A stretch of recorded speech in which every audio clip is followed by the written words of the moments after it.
Good evening, everyone, and welcome to the Zoom meeting this evening. I've just given everyone a couple more minutes to hop on. We've started a little bit early, which is always a good thing. Hope everyone's well. Excuse me if my voice is a little bit croaky. I've just still in isolation recovering from COVID. So hopefully all you guys are in much better condition than I am. Just going through notes here just to make sure. 6 o'clock, well, it's 6 o'clock in WA time, 9 o'clock here in Sydney. And most people should have signed on by now. So welcome to everyone. My name's Gavin from Tailwind Nutrition, Australia.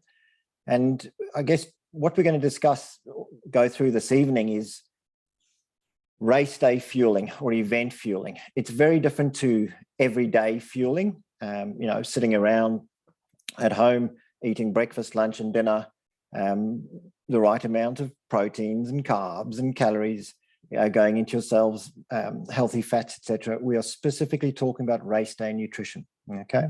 Before we get on to that though, I'll just show you a little picture. You might be able to see it.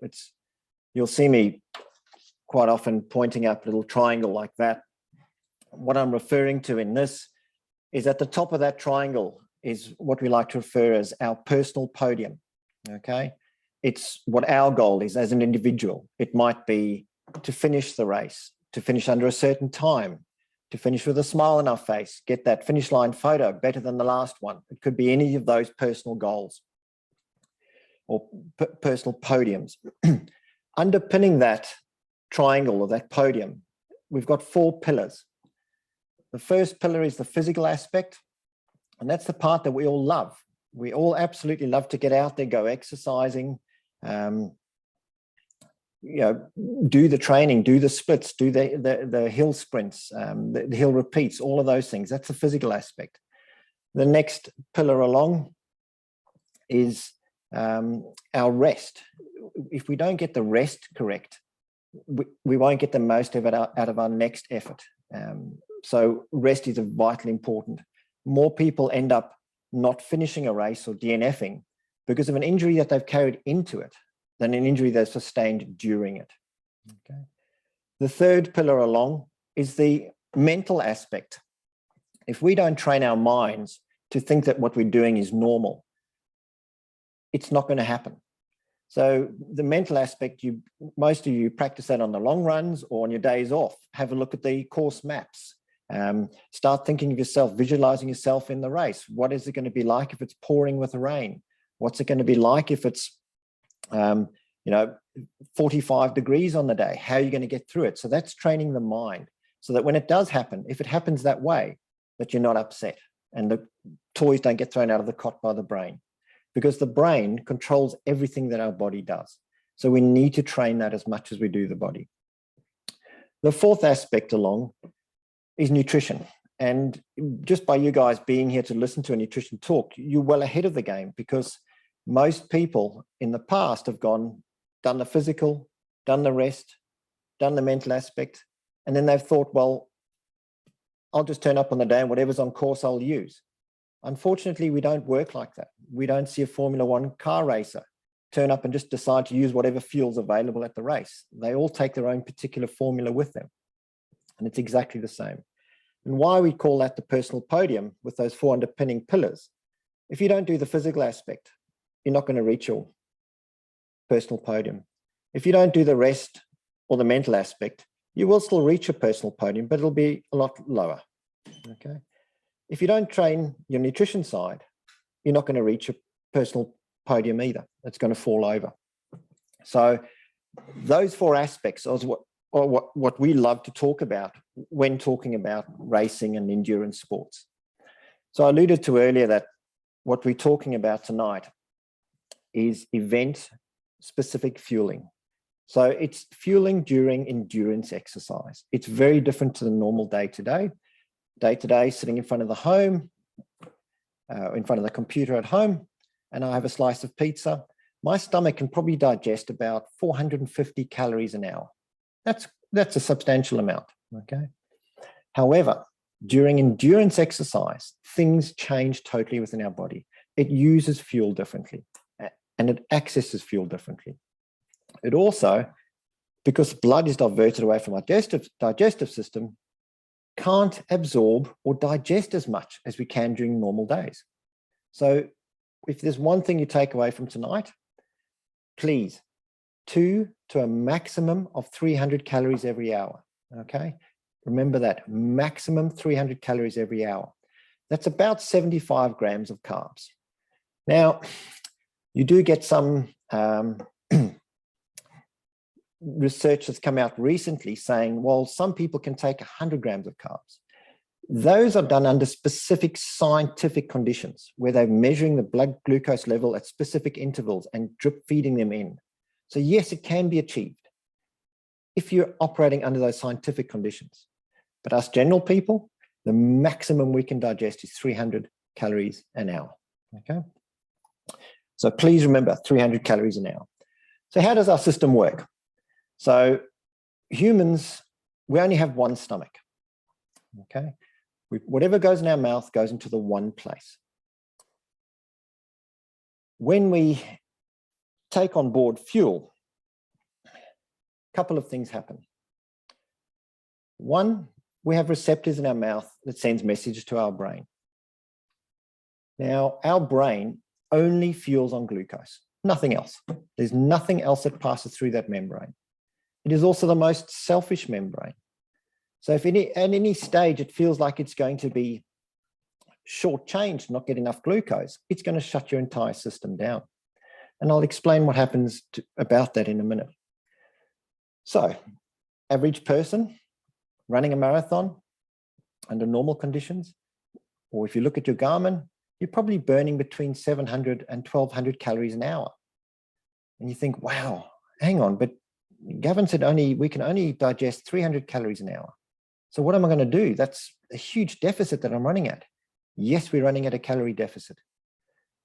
Our bodies are very smart, however. And what they do, what our bodies do, is it makes up that deficit by burning from its fat stores, okay? We've all got a theoretically unlimited fat store within our system. Theoretically unlimited, it's about 10 days. But here's the kicker. In order to burn that fat, it needs a spark. And that spark is made of glycogen. So it uses glycogen to ignite the fire to burn our fat stores. The problem with glycogen, while the fat's theoretically unlimited, is it's only limited to an hour and a half. So here we have a bit of an issue now. That means we can only run for an hour and a half. What are we going to do? Usain Bolt sprinting along at his 100 meters, he's burning maximum glycogen, minimum fat. Us as endurance sports, we're not going at that high intensity. We're burning maximum fat, still a little bit of glycogen. And that's how we get an hour and a half in. So all we're doing by fueling during our endurance exercise is purely supplementing glycogen. The body's not looking for protein. It's not looking for fat stores. It is purely looking to supplement its glycogen stores, okay? And that's the major difference between everyday nutrition and your race day nutrition. Is during exercise, your body is purely looking for glycogen. Now, glycogen stored in our system is glucose. That's where the brain comes in, because the brain now goes, well, hang on, I've only got an hour and a half of glycogen. And you're busy burning here and you're not taking anything on, I'm going to slow you down. So if you've ever heard of somebody bonking or hitting the wall, it's because they haven't supplemented their glycogen stores and they've been depleted to the point where the brain goes, sorry, I need to stop you. And it shuts you down. And you'll see people, they can hardly crawl. And then suddenly when they get near that finish line, they can stand up and run again. Why is that? It's not because they gained new energy. It's because the brain released it and went, okay, you've got enough to get to that finish line and you can refuel then. I won't suffer. So there you can have that bit of energy. So the brain is very powerful in what we're doing. Okay. So brain only fuels on glucose. Our body's only looking to supplement glycogen stores.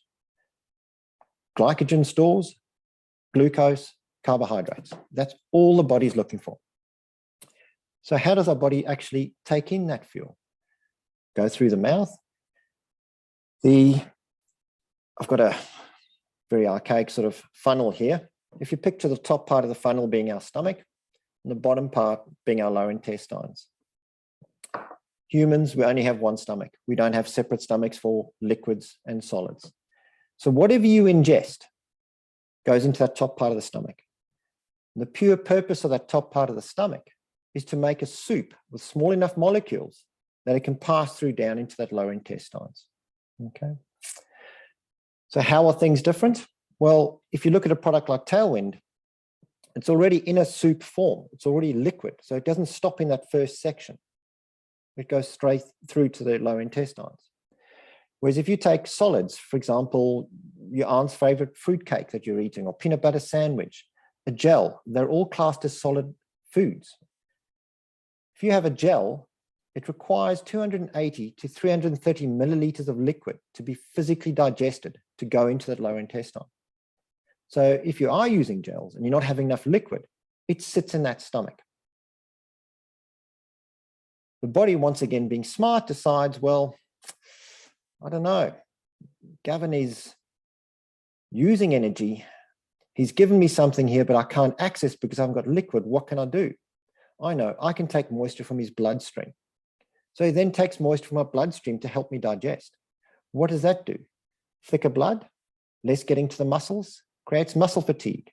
What does muscle fatigue lead to? Cramping or other issues. So it's a domino effect that we've got to think of what are we putting into our stomach and how are we doing it. If you want to have your peanut butter sandwich and eat, you need to make sure that you're having enough liquid with that so that it can be turned into that soup. Okay. Once it gets turned into that soup and the molecules are small enough, it goes through to the lower intestines. And this is where some of the magic really starts. Because in that lower intestines, we've got sodium potassium pumps. Okay. So if you have sodium potassium present with your fuel and your hydration, it activates these sodium potassium pumps. What they do is they have pathways for your simple sugars to go through. Now, most gels are made up of a maltodextrin. It's a long chain man-made carbohydrate. If you picture a rubber band being a source of energy, a maltodextrin is a whole ball of rubber bands wound round tightly together. Okay. The marketing term is slow release, but it's not slow release. It's your body working hard to unravel each rubber band to achieve that energy. It's an inanimate object if it's a maltodextrin. It doesn't know how much to release to Phil, Janice, Diane, Gavin. We're all different. But what it does do is it makes your body work harder to access that energy. It goes the extra 2 steps. So therefore, it's termed as a slow release because it works harder to get that energy. Whereas if you have simple sugars, our body has transport mechanisms for them. Okay, we have 3 different pathways. If you think of each pathway being a door. Now, if we only use one pathway, say, for example, we decided to use one form of fueling, so dextrose, which is glucose, and it only goes through the dextrose door. Fructose, which is fruit, only goes through fructose door. Okay. If, however, you're only using that one source of fuel, it's eventually going to clog that doorway because it's like trying to say, I've got 3 doors, but I've got 4 people trying to get through the one door. So it makes it harder and you could end up with GI issues. So the idea behind fueling is to spread it amongst the doorways that go in. Okay. So a product like Tailwind, we use dextrose and we use sucrose, which is fructose combined with glucose. So it uses all 3 doorways to access that energy into our system, or the transport mechanism. The sodium potassium now, this is the real genius. When you activate sodium potassium pumps, it acts in a dual way. So not only does it absorb those sugars, simple sugars, into their pathways, along with it, it actually sucks and squeezes liquid. So you get more moisture into your bloodstream. So you're hydrated better. Whereas if you just drink plain water without the electrolyte sodium, potassium, or fuel being present, those pumps are not activated. I don't know if you've ever got home from a long run or a run outside and it's hot, and you get home and you're super thirsty, so you scull some water. You're still thirsty, so you scull some more. Eventually, you can't drink anymore because your stomach feels so full, but you're still so thirsty. It's because it's only going out that funnel at a certain rate. They're not activating the sodium potassium pumps, so you're not hydrating as efficiently. And everything about endurance sports is efficiency and effectiveness. Okay. So that's how the body uses and accesses fuel. How does Tailwind approach it? Well, we start off with the mouth aspect. The idea behind Tailwind is that you continuous small sips. Every time you're having continuous small sips, the receptors in your mouth are sending a message to your brain saying, I'm getting glucose. And the brain goes, I'm not going to suffer. I'm not going to deplete my glycogen stores. Keep going, Gav. Keep going. I'm not going to suffer. So that's one aspect, small sips continuously. So we're not saying wait half an hour, 40 minutes before the next burst into small continuous sips throughout your endurance exercise. The next aspect, the stomach. It's already in a liquid. Doesn't need to wait there to become a soup. Okay. Third aspect, it's already in the simple sugars. It doesn't need to be broken down. The simple sugars, we have transport mechanisms for. The other aspect is we've got sodium, potassium, and all electrolytes added into it. So more is absorbed into your system. So you will hear people quite often say, gosh, when I was drinking Tailwind, I felt more thirsty. It must be the salt. Theoretically, they're correct because it's activating sodium, potassium pumps, but it's not making them more thirsty.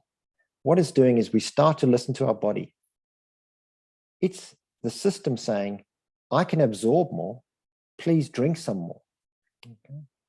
So you'll hear me talk in a while about drink to thirst. It's vitally important that we start to drink to thirst. So how do we go with Tailwind? And we say, okay,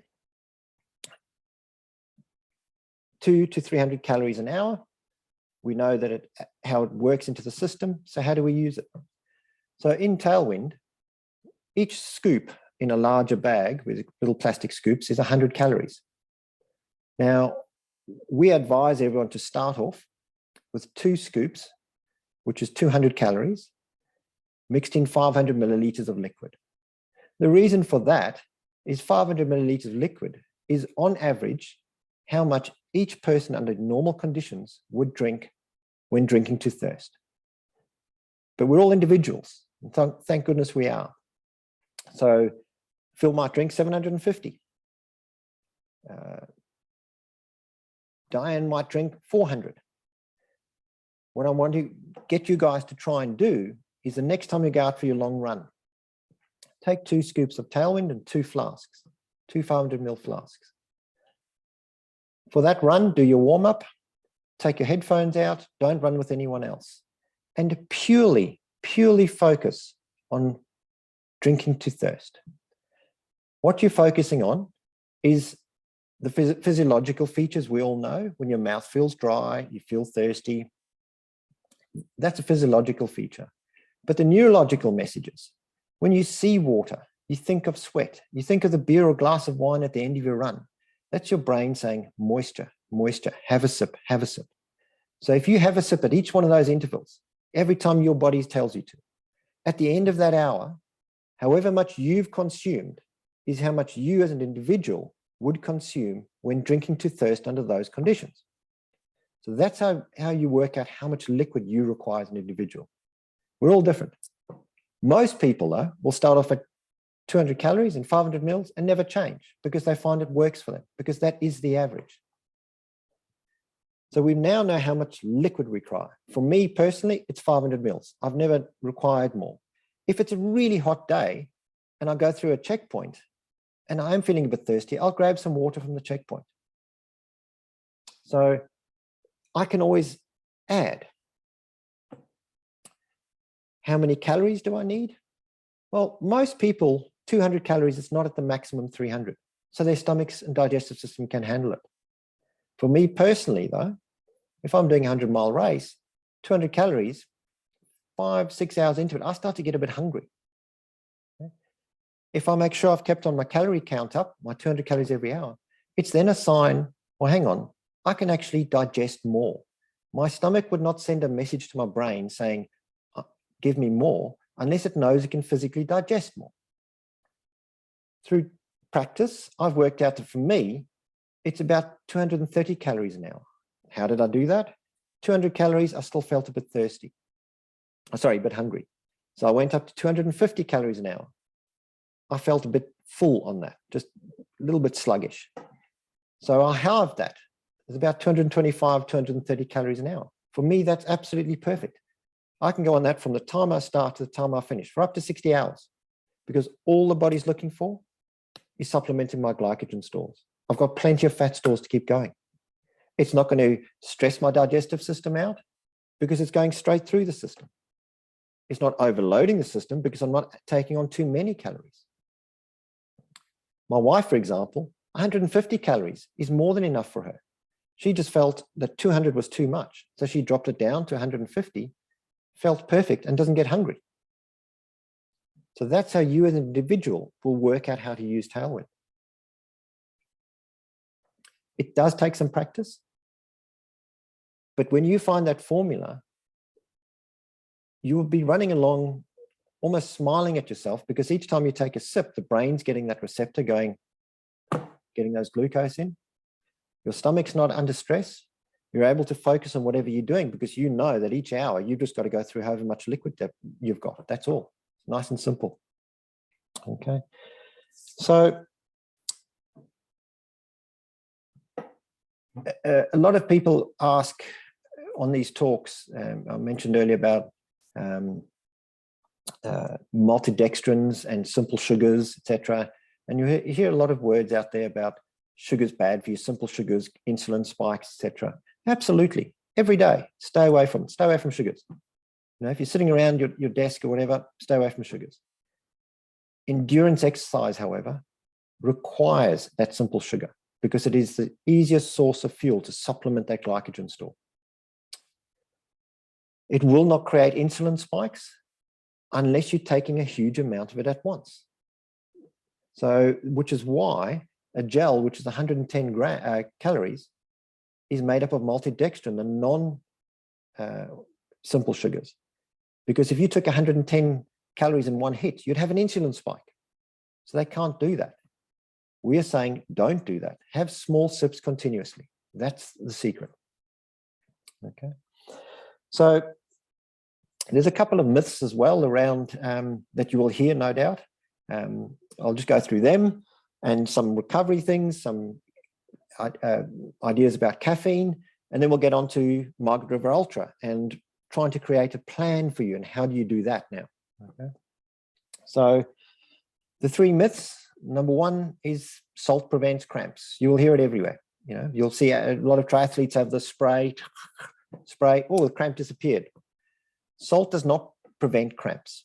Salt breaks the neurological message from that muscle to the brain. Okay, so once you cut that message, the brain thinks, oh, the muscle's not cramping, but that muscle's still busy cramping. And that can lead to further injury. So it's not a very good thing. No one really knows or scientifically knows what causes a cramp, but we do know there's a domino effect. There's things that can lead to it. There's about 5% of the population that they just inherently will cramp regardless. Okay. Most people, however, suffer from cramps as a domino effect because that muscle or muscle group has been overworked, either through lack of training, lack of hydration, lack of fueling to it, because it's now fatigued. So an example of lack of training, Margaret River Ultra, there's going to be some soft sand. If you haven't ever run in soft sand, your calves are probably going to cramp. It's a simple fact, because those muscles haven't worked. The muscle group surrounding them haven't worked. They can't support them. So the idea is to try and train for the environment you're going to be running in. Make sure your hydration is on tap. Your blood flow helps get the nutrients to your muscles. If you're dehydrated, that slows down thicker blood. Doesn't get to the muscles as much. Leads to muscle fatigue. Leads to cramping. Okay. So if you do get a cramp, what do? Slow down your effort, your intensity. Make sure you take on hydration, your fueling. Stretch that muscle out, rub it down, and start off at a lower intensity. You'll see a lot of people, might hear of a few people that go, I was training perfectly, no issues, no cramping. Race day, however, boom, blow out in cramps. One of the reasons being, when they trained, they didn't train to that intensity, and the excitement of the day got hold of them, and bang, they went out of those gates like a bull. And what happens? The muscle haven't worked at that intensity before. Muscle fatigue comes on, cramping starts. Okay, so the whole idea about these long runs and training sessions is learning to listen to our bodies. The second myth out there is Saturday is going to be really hot, guys. Hydrate. You better drink water, drink water, drink water. If you just sit there and continuously drink water, you're going to go to the toilet very often. You're going to pee out all of your electrolytes. You're going to start off in a worse place than if you hadn't done it. Okay. We're not camels. We don't load water like that. So the idea is, in that week leading up, carry a bottle of water around with you and drink to thirst. So that when you start your race, you're not underhydrated. Okay? That's the simple goal.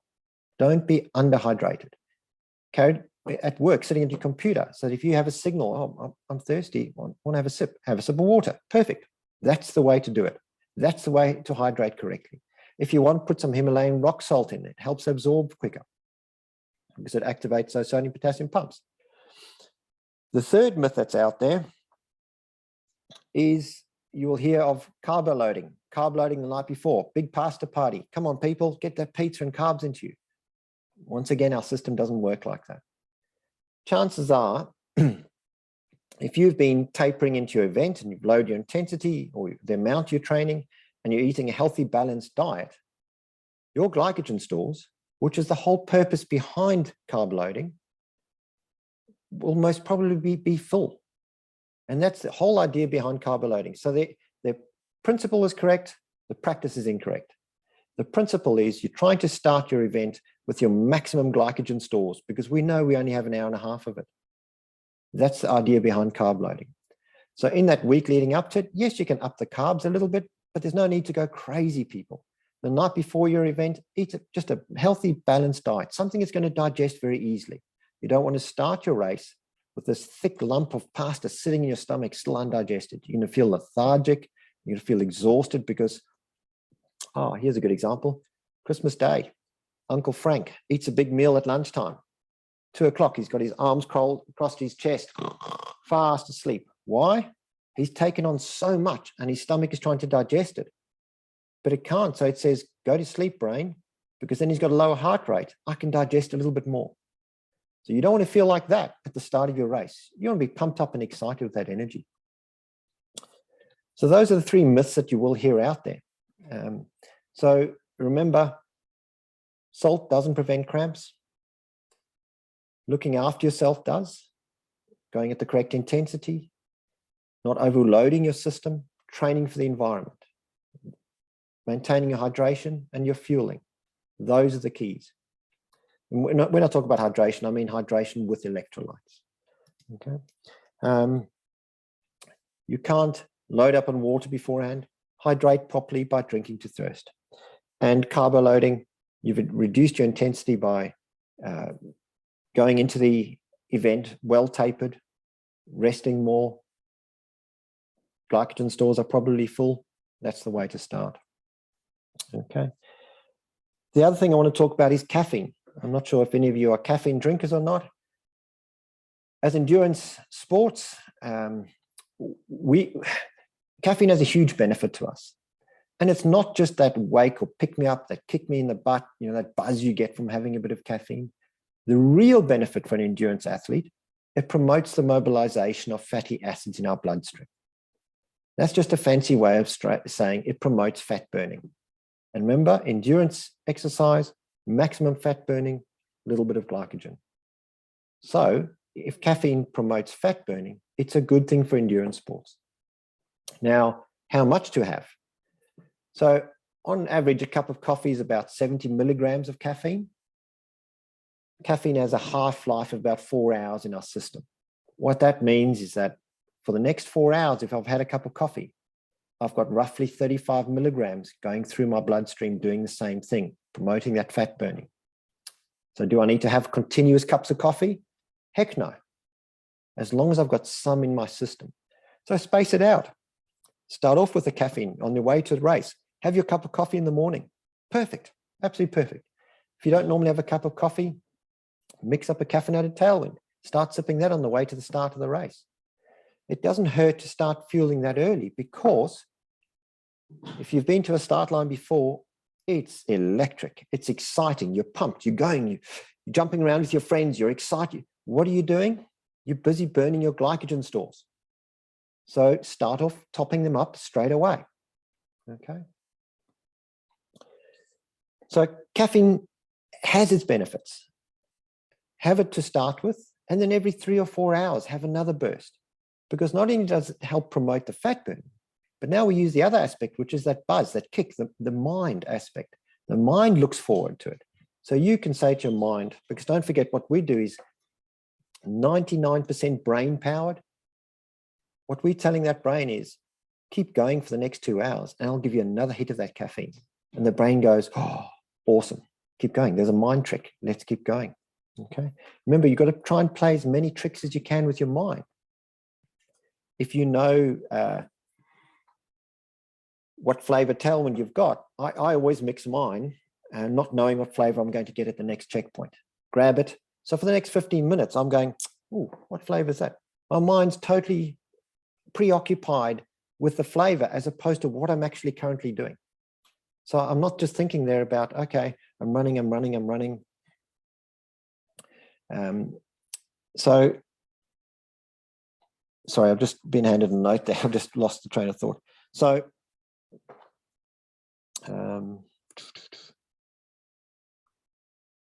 I've got my notes here. Just excuse me for a sec. Tricking the brain with the different flavors. So there's lots of aspects we can use. So let's now get on to the real reason you guys are here is Margaret River Ultra. So I'll speak about the 80K, and you can break it down to yourselves as an individual for the different distances if some of you are doing shorter or doing teams. So there's 5 legs in the Margaret River Ultra, or 4 checkpoints. Okay. So now that we know, okay, I need 200 calories every hour in 500 milliliters of liquid, or however much liquid you require. It might be 650, it could be 750. It's you as an individual.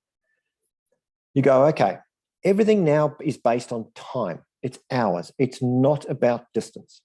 Okay. We mentioned distance, but we're trying to work out the time. So the first leg is 11.5 kilometers long. And Sam, in his videos, recommends that it's about an hour.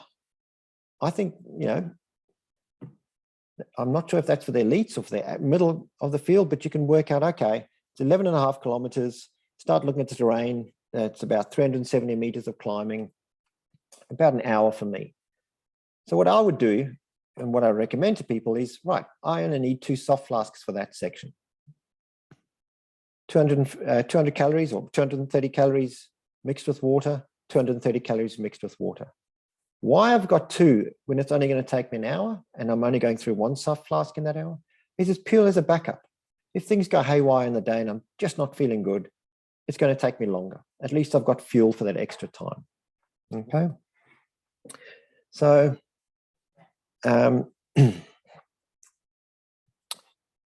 we then look at leg 2. Okay. And when I talk about soft flask, sorry, I'm talking about, you know, most of you would have seen these. I will explain about a bladder use in a minute as well, for carrying extra Tailwind. So then I know, okay, so I get to checkpoint or start of leg 2. It's 18 kilometers. Sam recommends about an hour and a half. So I'm going to allow 2 hours. So I need another 2 for that time. But I've already got an extra 1.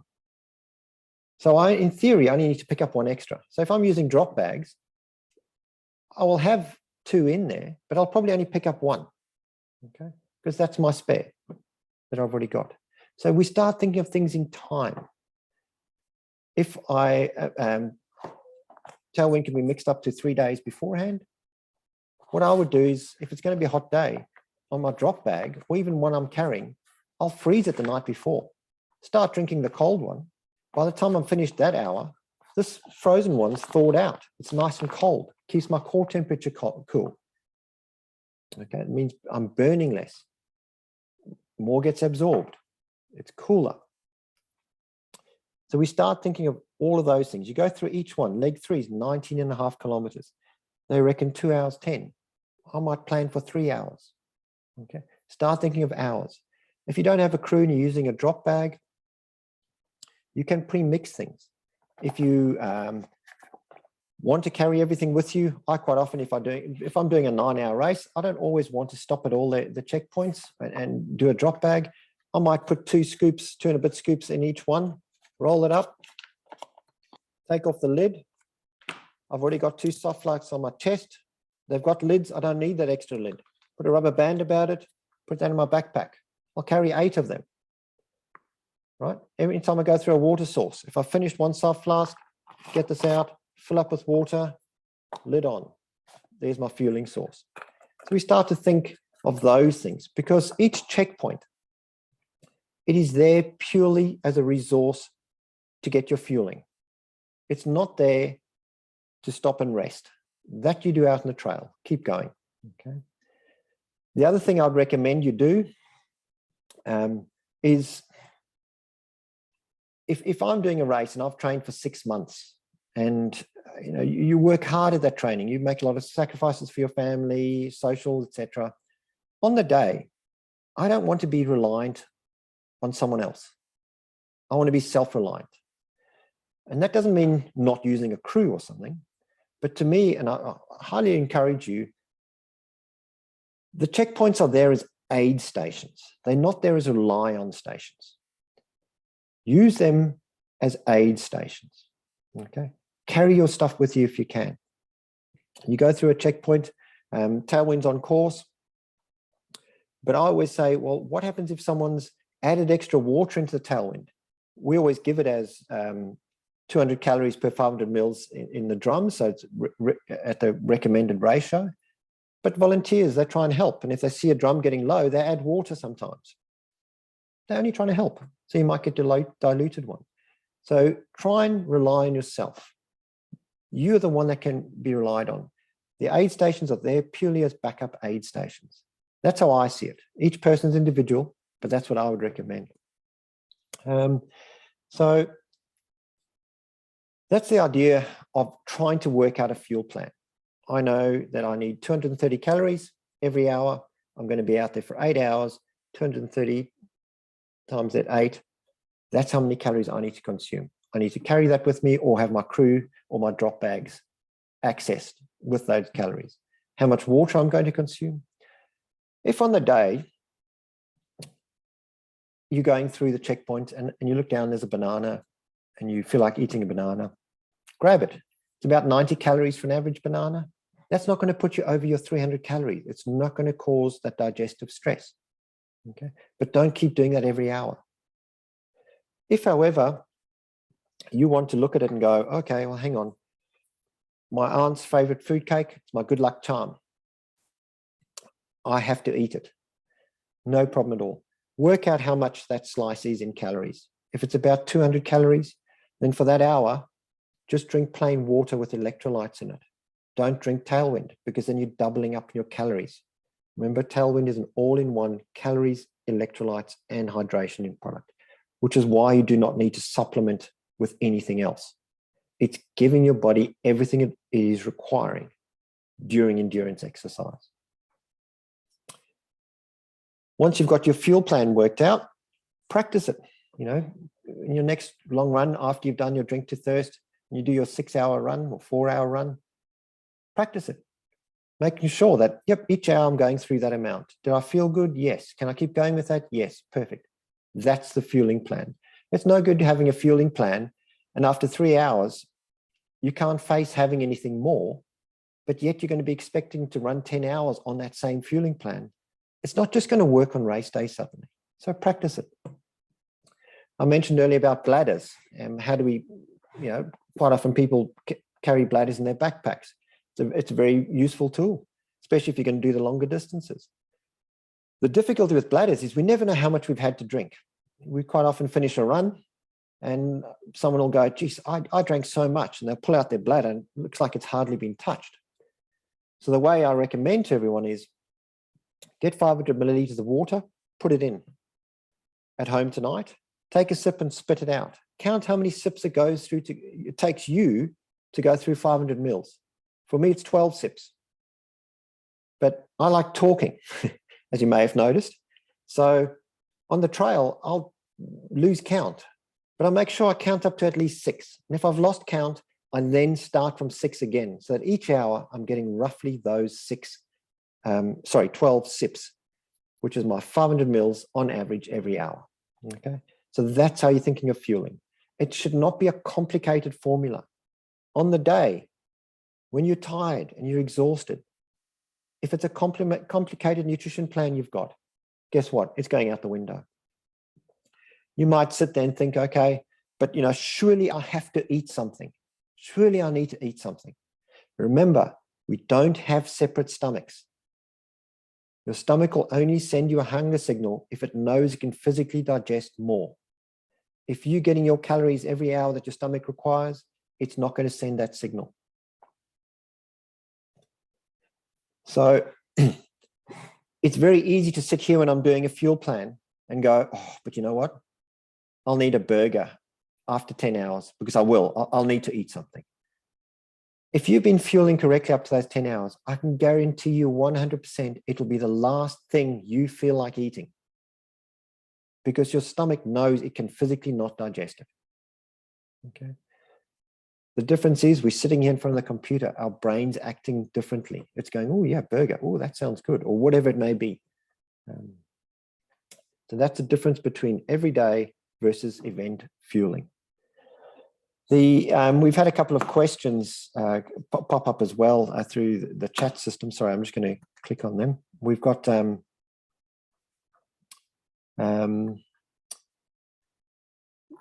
just go through the first one.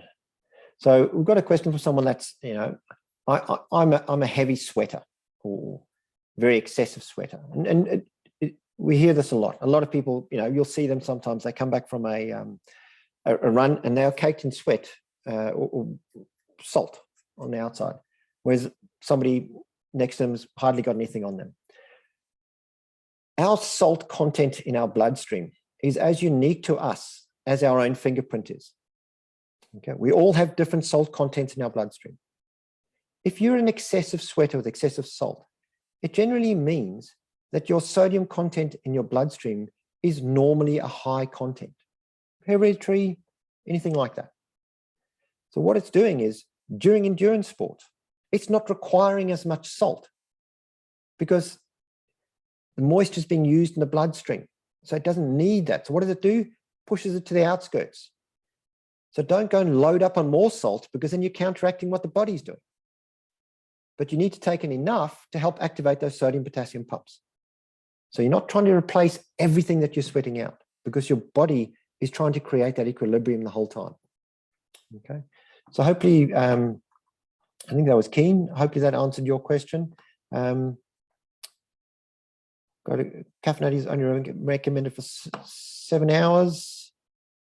Yes, so hopefully I answered that question. So the use of caffeine, we only recommend for 6 hours. If someone's having it continuously, would you sit down or go tomorrow on a run and have a cup of coffee every hour for 6 hours? No, it's not necessary for the system. Is it dangerous to do that? No, 6 hours is not up at the maximum level. It may cause a caffeine crash, but it wouldn't create a huge issue for you. But which is why we say 6 hours continuous use is the maximum, because it's not at that dangerous level yet. And there's no need to have it every hour for 6 hours, because remember, it's got a half-life of about 3 to 4 hours in our system. So it's still operating, doing what we're hoping it does, which is promote that fat burning.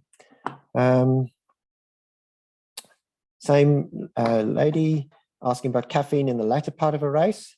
I would recommend starting with it, your cup of coffee in the morning, or your first bottle of Tailwind having caffeine, because you're trying to say to the body, start mobilizing that fatty acids, start that blood system breaking down those fatty acids. You want to start promoting fat burning. That's the reason. Latter part of the race, that's more for the brain going, hang in there. If you get me towards that next hour, you're going to get that caffeine hit. Go for it. So that's how you try and use it. Okay. Someone would like to use it on their road running races in winter, as I have a lot of joy using it on the trails over summer. What do others on the road marathons do? Great question. So it's very difficult for a road runner to think that they need to drink more. Simply because if you picture a road runner, singlet, running shorts, that's it. No backpack. Why? There's no concept behind that other than to go, well, then I look like a runner. Are you giving yourself the best opportunity of reaching your personal podium? No, because you're not giving yourself the fuel where and when it requires it. If you say, well, I'm going to run my road marathon and there's a checkpoint or water station every 5 kilometers, which most of them are. I'll give you an example. I run a few marathons here in Sydney as the pacer for a 3:30 or 3:45 or 4 hours, 4.5 hours. And what I do on my bus is I run on that time. So if you want to finish under 4 hours, you've got to finish one step in front of me. That's 4 hours. Now, on average, there's about 10 water stations on the marathons. And what I've noticed, I carry my backpack with me, my fueling, everything ready. So I don't stop at the water stations. So what I've noticed is most of the people that stop on that bus, they end up 200 meters behind me by the time they've had their drink. So times that by 10, that's 2 kilometers of intervals that they've got to now sprint to catch up to that bus. Why would you do that to yourself and create that issue of interval training during your marathon race?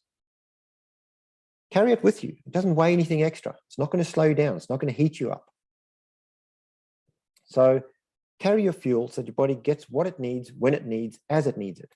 If you're waiting every 5 kilometers, that could be 20 minutes. Okay, that's at a 4-minute K. It could be half an hour at a 6-minute K. So if you're saying halfway along there, your body goes, I really need to drink something. And you go, no, but wait another 15 minutes and then I'll give you a little bit. But I'm not going to give it enough because I'm trying to run and take a quick sip. So you're not giving yourself that opportunity of reaching your personal podium. With all of these things in the products like Tailwind, etc., it's not a secret pill.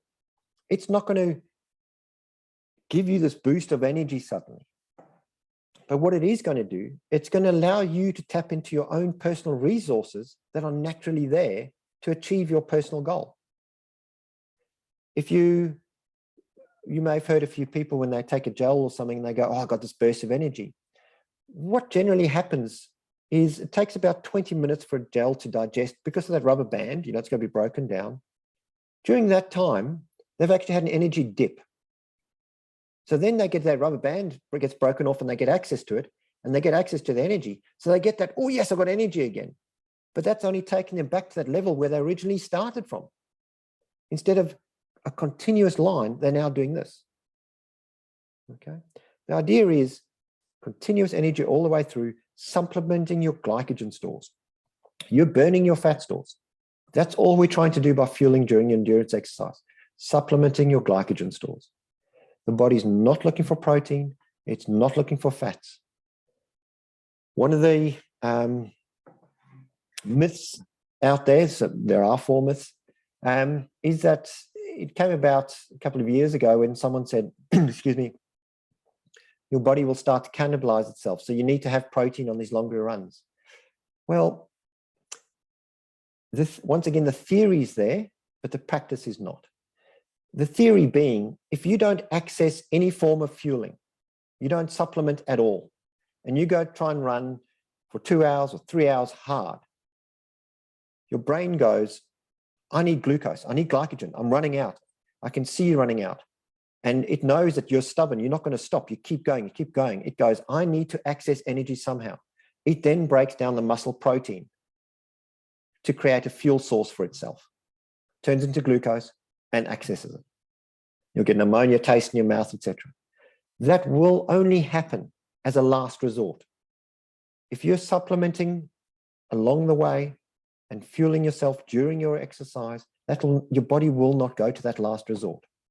Okay, that's a survival method. So you do not require protein during your endurance exercise. As a recovery, absolutely. We require proteins to rebuild those muscles. How do we use protein? When do we use it? So anytime you've had a hard session, a hill session or a sprint session, a tempo session, or a long session, directly after that session, you've got an hour, which is called, being referred to quite often as the golden window. You've got an hour to refuel to your maximum resources. One of the reasons is during endurance exercise, your body produces half the amount of insulin it normally would, but twice, to make up for that deficit, it's twice as potent. So the body's smart. The moment you stop exercising, it goes back to producing normal quantity, but all of it is twice as potent. So you've got this massive window of insulin that is helping everything absorb in that time. Okay. You mix protein with carbohydrates as a recovery. Why? Your body won't start its repairing process till the glycogen stores are starting to be topped up. Okay, because it knows it needs that glycogen. So if you're giving it some and you're giving proteins, it'll then start doing the rebuild process. So that's how we utilize proteins, not during. If you're doing a 48-hour event and you plan on a 2-hour sleep, absolutely. Once you're finished and you start that 2-hour sleep, get that protein into you. You've got 2 hours to try and absorb it. It's a very inefficient fuel. Are there different kinds of proteins? Yes. Only a complete or mostly complete protein will be used to rebuild the muscles. What does that mean? If it's got its the essential branched chain amino acids added to that protein. Most of them don't. They're not complete proteins. So you'll hear quite often people saying your body needs 35 to 45 grams of protein to recover. Your body can ingest that much. But if it's a complete protein, it doesn't need that. It only needs 11 grams of complete protein. Why they say 35 to 45 is because 70% of that is burnt, creating the amount that is usable. So for example, whey proteins, etc., that are not complete proteins, most of it goes through as waste for the amount that actually gets used. Okay. Got one more question. Guys, just send through a message if you got questions. Sorry, I meant to say that earlier. I'm a big drinker of Tailwind. I hope that's the case, Claire. If I drink 1 litre per hour on a hot day to thirst to you, would you recommend 500 ml water, 500 ml Tailwind? No. Our bodies don't separate. Remember, we've got one stomach.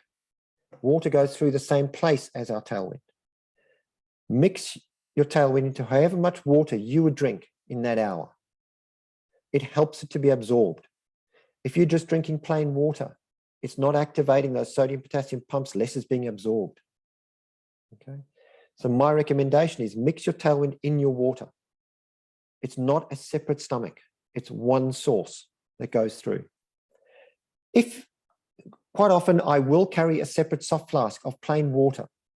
And that's purely because, sometimes you're sweating and it gets in your eyes. You splash the water over yourself. You might just want a bit of fresh water in your mouth, swirl it around, spit it out, swallow it.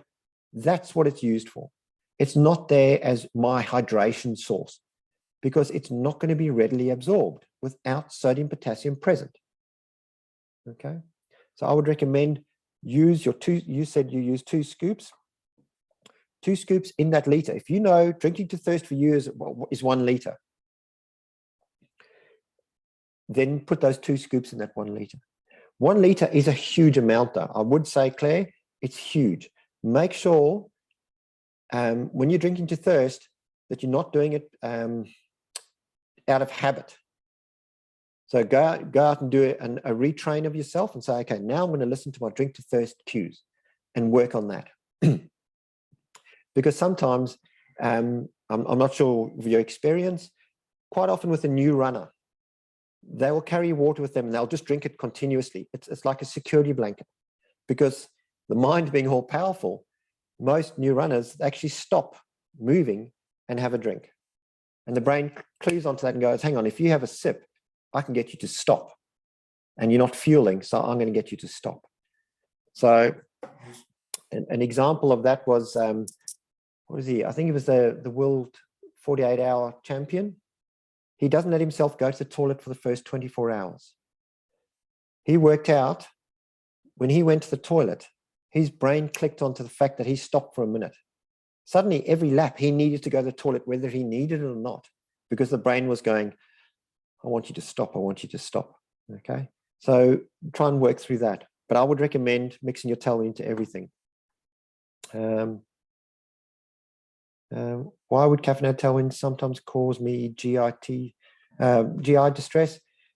Caffeine can be difficult for the stomach to digest. If you're a regular caffeine drinker, it shouldn't. It might be the amount. You could try half, so 1 scoop of the caffeinated, 1 scoop of the non-caffeinated. That's 35 milligrams of caffeine. So you still get the benefit of the blood mobilization in the system, but you're not having as much caffeine in your system. It's simply because it can find it difficult to digest for some people.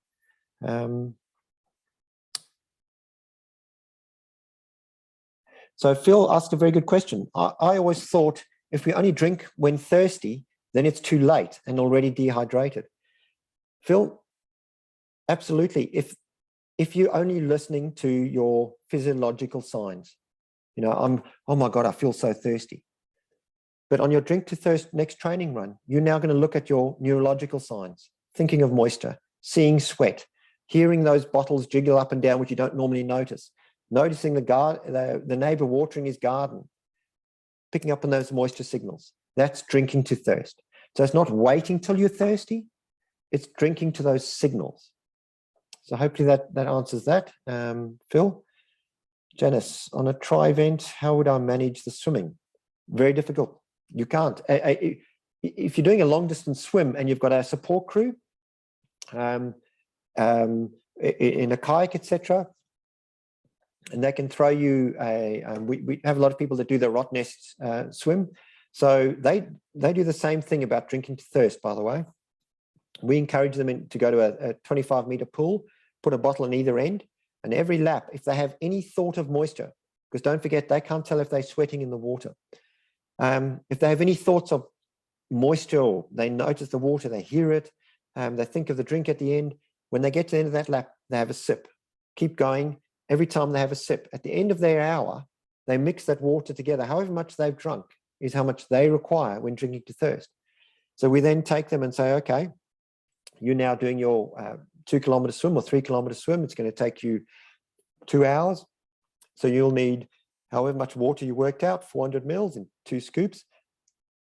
So they will do it slightly differently. They'll get a drink bottle of about 200 mils or 150 mils, and their support crew every 15 minutes will throw it to them. They'll roll on their back, squeeze it in, drink it, throw it back, and keep swimming. That's the only way to do it during swimming, unless you want to carry something on you, which most people don't. There are a few that carry bladders under their wetsuits, and they use that as hydration. The biggest mistake triathletes make, though, and thanks, Janice, has prompted me to remember, the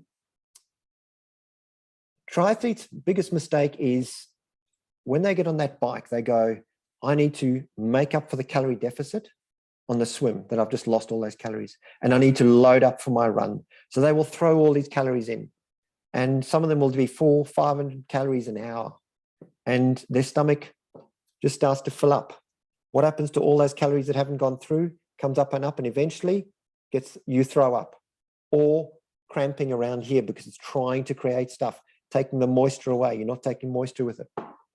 So 200 to 300 calories an hour maximum. So Janice, next time you finish your swim in that transition zone, have a bottle of Tailwind mixed there while you're transitioning, keep sipping, hop on that bike.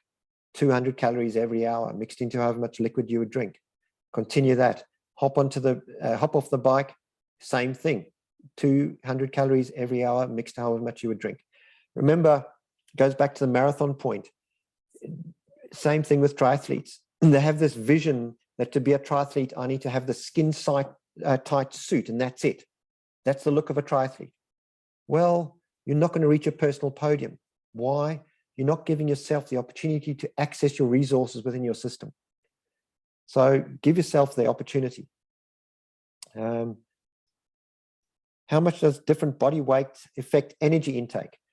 It doesn't affect the energy intake, Phil. Your system is taking in energy, but you are burning the same different amounts, right? So your fat stores are going up and down. Your glycogen stores are going up and down. You can only ingest 200 to 300 calories an hour. That can be the largest person, smallest person. It's just how our stomach works. So, you know, you'll quite often hear people say, don't mix your hydration and your fueling.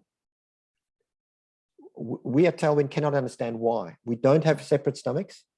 We are purely supplementing glycogen stores. A lot of them come back and say, yes, but I'm burning different energy at different times.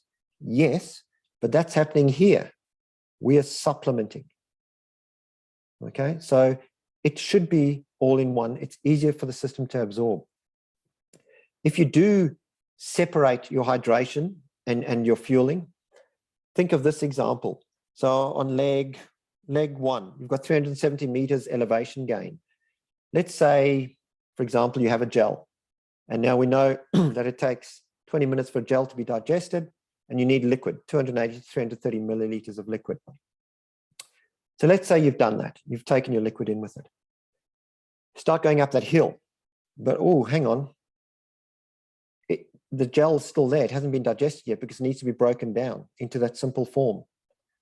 But now there's even less blood in that digestive system because you're going up that hill, so your body's working really hard. So even less is going to be absorbed. So that rate will change because of what's in there. But it's not got nothing to do with your size, Phil. It's because your body's working hard, the blood's being diverted away. Okay. So 200 to 300 calories is all your stomach can digest. Hopefully that's answered that, Phil. Any other questions, guys? Please feel free to ask them. The other things, I'll just make sure that I've covered most things. Yeah, guys, please. My phone is always available for you guys, or us at Tailwind are available either at info@tailwindnutrition.com.au or Gavin@tailwindnutrition.com.au for any questions, because we're throwing a lot of information at you tonight, and it's going to take a lot for it to sink in or be digested. So, and I guarantee you on your next run, you'll go, why didn't I think to ask that? Or how can I carry this? Or should I do this? We're here to help you. We want you to achieve the top of your personal podium. And the only way you're going to do that is by accessing what's already within your system and allowing to do what naturally does. Okay. I think that's it. Perfect, guys. I've also recorded the talk. So I'll be sending it to Sam from Rapid Ascent. Thanks, Sam, for allowing us to do this talk.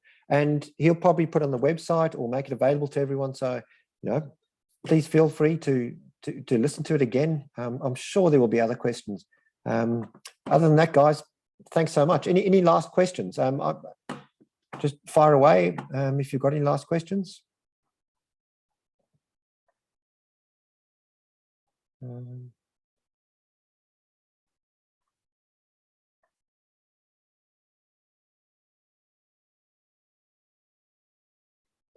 I think that's about it for most people. Thanks, guys. Thank you very much, guys. And look, please, we're here to help you. Please, you know, don't be strangers. Also, if it did help you and you end up with a good finish line picture, not like one of those ones that usually end up with me, send it through to us, guys. Please, you know, we love to follow your journey and cross that finish line with you guys. So please stay in touch, and yeah, good luck, guys. Enjoy it out there. Have fun. Thanks, guys.